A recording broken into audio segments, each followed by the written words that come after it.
नमस्कार दोस्तों। देखिए, आपकी शिक्षक भर्ती परीक्षा जो है ग्रेड थर्ड, इस ग्रेड थर्ड की परीक्षा में आने वाले महत्वपूर्ण आईसीटी से संबंधित 20 प्रश्नों को लेकर के मैं बातचीत कर रहा हूं।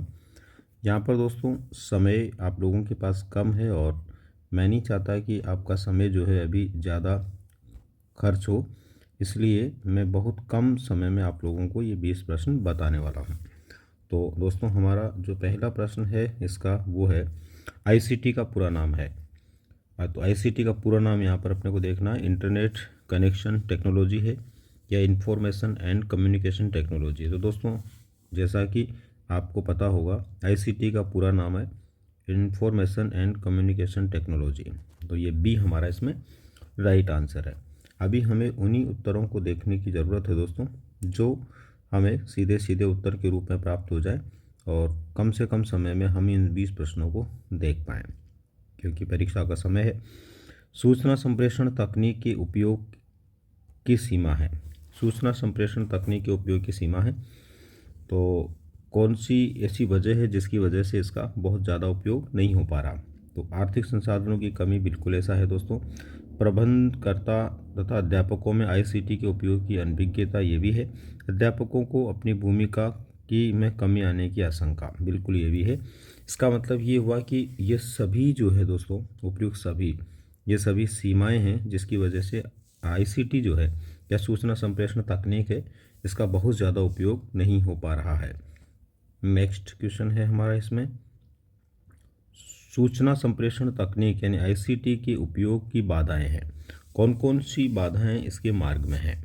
तो सुविधाओं का अभाव, बिल्कुल ये भी एक समस्या है। अध्यापकों का नकारात्मक दृष्टिकोण भी एक समस्या है। उपयुक्त अध्यापक प्रशिक्षण की कमी, बिल्कुल ये भी। तो ये तीनों ही दोस्तों सूचना संप्रेषण तकनीक की बाधाएं हैं। इसका मतलब राइट आंसर हमारा क्या हो जाएगा? उपयुक्त सभी। नेक्स्ट क्वेश्चन है, सूचना संप्रेषण तकनीक से संभावित लाभ नहीं है। यानी बाकी तीन तो लाभ है और कोई एक ऐसा है जो लाभ नहीं है। तो रुचियों पर ध्यान दे पाना, बिल्कुल ये लाभ है। पुनर्वितरण प्रदान करने की आसानी, ये भी लाभ है। शिक्षण सूत्रों का दुरुपयोग, ये जो है इसका लाभ नहीं है। संप्रेषण अभिव्यक्ति की समस्या का समाधान, ये भी इसका लाभ है। तो शिक्षण सूत्रों का दुरुपयोग, ये इसका लाभ नहीं है। तो राइट आंसर इसमें हो जाएगा सी। सूचना संप्रेषण तकनीक के प्रमुख लाभ हैं। सूचना संप्रेषण तकनीक जो उसका प्रमुख लाभ क्या है?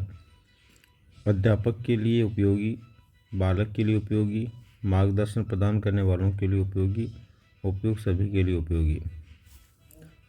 तो अध्यापक के लिए भी उपयोगी है, बालक के लिए भी उपयोगी है, मार्गदर्शन प्रदान करने वालों के लिए भी उपयोगी है। तो राइट आंसर हो जाएगा जो उपयुक्त सभी जो है इनके लिए उपयोगी हैं। किसने कहा था ज्ञान व्यवहार में विनियोग की प्रक्रिया ही शैक्षिक तकनीक है? यानी शैक्षिक तकनीक के बारे में, ज्ञान व्यवहार में विनियोग की प्रक्रिया ही शैक्षिक तकनीक है, ये एक विचार है शैक्षिक तकनीक के बारे में। तो किसका है? रिचमंड का, लीथ का, बूटर का, डेविस का। तो ये विचार है दोस्तों बूटर का। बूटर नामक विद्वान ने इस तरह का विचार दिया था। नेक्स्ट है, सूचना संप्रेषण तकनीक का प्रथम तकनीकी आविष्कार माना जाता है। सूचना संप्रेषण तकनीक का प्रथम तकनीकी आविष्कार, यानी कि सूचना संप्रेषण तकनीक जो आज जिस स्तर पर है, ऐसे सबसे पहले क्या हुआ था जो कि इसके लिए एक प्रारंभिक दिशा थी?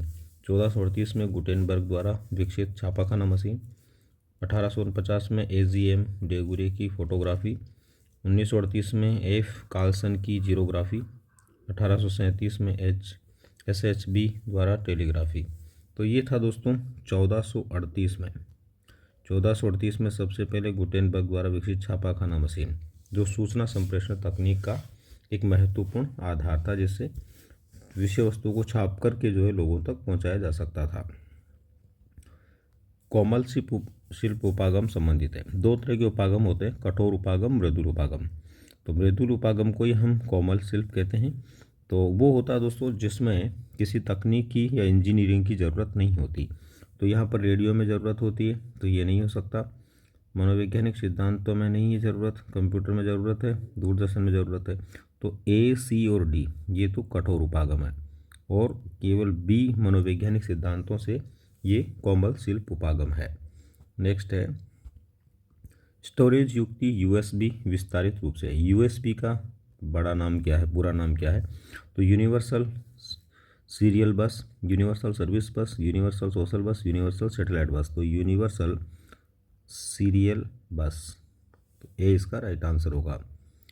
नेक्स्ट है एक कंप्यूटर को ऑन करने की प्रक्रिया क्या कहलाती है? कंप्यूटर को ऑन करने की प्रक्रिया जो होती है उसको क्या कहते हैं? स्टार्टिंग कहते हैं, बूटिंग कहते हैं, टर्निंग ऑन कहते हैं, या हाइबरनेटिंग कहते हैं। तो इसको बोलते हैं बूटिंग। तो राइट आंसर हमारा इसमें क्या हो जाएगा? Booting, B. इनमें से कौन एक ऑपरेटिंग सिस्टम नहीं है? ये जो दिए गए हैं नाम, इनमें से कौन सा ऑपरेटिंग सिस्टम नहीं है? Windows 7, Chrome, Windows Vista, Unix. तो विंडोज़ 7, विंडोज़ विस्टा, यूनिक्स ये तो ऑपरेटिंग सिस्टम है, लेकिन क्रोम जो है वो ऑपरेटिंग सिस्टम नहीं है। तो राइट आंसर हो जाएगा यहाँ पर बी। गूगल एक है, वेब ब्राउज़र है, सर्च इंजन है, वेब सर्वर है, उपयुक्त में से कोई नहीं। तो दोस्तों सर्च इंजन है। हम कोई भी जानकारी जब हमें चाहिए होती है तो उसको हम गूगल के माध्यम से सर्च करते हैं, तो ये सर्च इंजन के रूप में है। नेक्स्ट है वर्ल्ड वाइड वेब के जनक हैं। वर्ल्ड वाइड वेब के जनक हैं, तो इसके जनक है दोस्तों टिम बेमेरली। तो राइट आंसर हमारा इसमें क्या होगा? डी। ठीक है, और ये कुछ तथ्यात्मक प्रश्न है दोस्तों, ये तो आपको सीधे सीधे ही पता होने चाहिए, तभी इसके उत्तर हम दे पाते हैं। और नेक्स्ट क्वेश्चन है कौन सा प्रणाली उपागम का पद नहीं है? प्रणाली उपागम का पद नहीं है, तो प्रणाली विश्लेषण पद होता है, प्रणाली प्रारूप एवं विकास भी पद होता है, संचालन मूल्यांकन भी होता है, परामर्श जो है इसका पद नहीं होता। तो प्रणाली परामर्श जो है इसका पद नहीं है। इसके बाद में नेक्स्ट है information and library network, INFLIBNET की स्थापना किसके द्वारा की गई है? तो दोस्तों इसकी स्थापना की गई है UGC के द्वारा। जैसा कि UGC हमारी उच्च शिक्षा से संबंधित जो है प्रमुख संस्थान होता है। नेक्स्ट है कौन सा कंप्यूटर सहायक अनुदेशन का प्रकार नहीं है?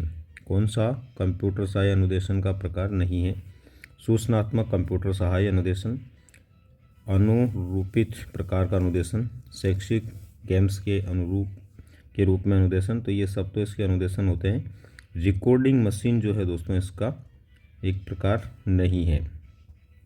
नेक्स्ट है ईमेल भेजने के लिए आपके पास होना चाहिए, ईमेल भेजने के लिए आपके पास होना चाहिए मॉडेम और टेलीफोन लाइन होनी चाहिए, इंटरनेट कनेक्शन भी होना चाहिए, और मेल प्राप्त करने वाले का ईमेल एड्रेस भी होना चाहिए। मतलब ये सभी होने की आवश्यकता होती है, तभी हम मेल भेज सकते हैं। तो राइट आंसर हो जाएगा डी। हार्डवेयर उपागम का आधार है। हार्डवेयर उपागम जो होता है उसका आधार क्या है? शैक्षिक विज्ञान है, अप्लाइड इंजीनियरिंग है, उपयुक्त दोनों है, या शैक्षिक मनोविज्ञान है। तो इसका राइट आंसर होगा अप्लाइड इंजीनियरिंग। यानी अप्लाइड इंजीनियरिंग जो है वो हार्डवेयर उपागम का आधार है। यानी कोई भी हार्डवेयर बनता है तो उसमें निश्चित रूप से कोई ना कोई तकनीक या इंजीनियरिंग काम करती है। नेक्स्ट क्वेश्चन है अभिक्रमित मॉडल के प्रतिपादक या जनक कौन है? तो अभिक्रमित अनुदेशन एक मॉडल है जिसको दिया था सबसे पहले स्किनर ने 1954 में। तो 1954 में पहली बार ये स्किनर के द्वारा दिया गया मॉडल है। नेक्स्ट है सूचना प्रौद्योगिकी का अर्थ है सूचनाओं का संग्रह, सूचनाओं का संप्रेषण, सूचनाओं का प्रोसेसिंग। बिल्कुल ये सभी जो है दोस्तों किस में आते हैं? सूचना प्रौद्योगिकी में आते हैं। तो सूचना प्रौद्योगिकी का अर्थ हो गया उपयुक्त सभी। तो दोस्तों बहुत ही कम समय में मैंने 20 प्रश्न आप लोगों को बताने का प्रयास किया है, और इसके पीछे उद्देश्य है कि आपके पास समय बहुत कम है, समय ख़राब नहीं हो, कम से कम समय में आप ज़्यादा प्रश्न देख पाएँ। और उम्मीद करता हूं दोस्तों ये 20 प्रश्न आपको निश्चित रूप से मदद करेंगे आने वाली परीक्षा में। इसी के साथ में आप सभी को परीक्षा की हार्दिक शुभकामनाएं और बहुत बहुत धन्यवाद।